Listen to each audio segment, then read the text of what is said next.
Je suis Caroline de Liesbach, j'ai écrit Une clown au cœur du soin, dont j'ai parlé un petit peu tout à l'heure, et j'avais envie de vous parler un petit peu aussi de là où je viens artistiquement, quelles ont été mes influences, parce que je pense que c'est de là aussi que je tisse ce qui se passe pour moi en tant que clown. Alors voilà, j'ai eu la chance de travailler dans ma carrière avec deux grands metteurs en scène qui m'ont beaucoup apporté l'un et l'autre.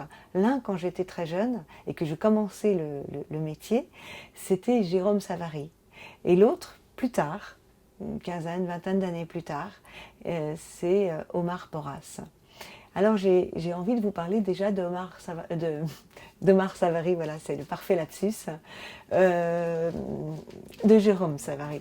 Donc je vais vous évoquer un peu qu'est-ce qui reste de Savary, de ce que je fais aujourd'hui quand je me rends dans une EHPAD en tant que clown.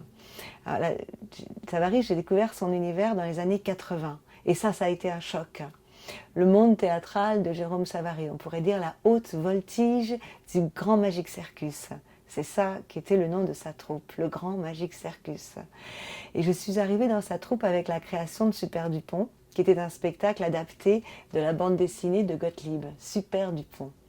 Et pour ça, pour ce spectacle, Jérôme avait réuni plein d'artistes, des gens de cirque, paillettes, reines, des jongleurs, des danseuses, Dominique, des comédiens, Alice Sapritch et aussi Bruno Raffaelli qui est maintenant comédien à la Comédie Française depuis bien des années, mais aussi Maxime Lombard ou Aurélie Baltz. Et aussi les musiciens du Grand Orchestre du Splendide. C'était un mélange complètement incroyable, une réunion insolite d'artistes, et ça m'a beaucoup plu. Cette profusion qui s'ancre aussi dans un mode de récit particulier, dans un savoir-faire multiple. Savary lui-même, ami de Topor, dessinait, écrivait, jouait de plusieurs instruments de musique, chantait, jouait la comédie, et il faisait l'artiste, comme il disait, le saltimbanque. Et au fond, cette découverte a nourri mon travail et mon désir aussi de finalement ne pas être que la danseuse, mais aussi adopter et pouvoir me servir de la musique, du chant, du jeu, de la comédie. Et j'ai passé beaucoup de temps aussi avec un certain acharnement à apprendre à jouer de la musique, de la guitare, de l'accordéon, à chanter, pour que, au fond, je puisse aussi, moi, être cette actrice, cette artiste au savoir-faire multiple. Et avec mon personnage de clown, Vroom, c'est ça qui est finalement déterminant et qui a motivé aussi ce clown. La musique et le chant, par ailleurs, sont très importants dans le travail de clown, notamment dans les EHPAD, parce qu'avec les personnes Alzheimer, c'est un levier qui est très important et qui, je dirais même, est presque crucial. Parce que les chansons apprises jeunes, eh bien, celles de l'enfance, tout autant, elles peuvent rester. Alors même que la personne a, d'une certaine manière, perdu le lien au langage, ces chansons, des bribes de paroles de ces chansons peuvent revenir.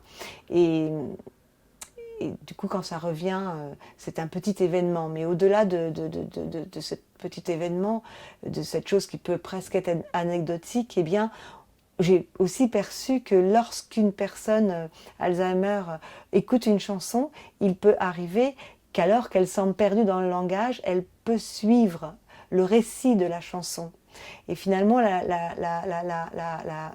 parole, lorsqu'elle est accompagnée, lorsqu'elle est conduite par la musique, eh bien, elle est peut-être plus facile d'accès pour une personne Alzheimer. Et ça a été un lien essentiel pour moi.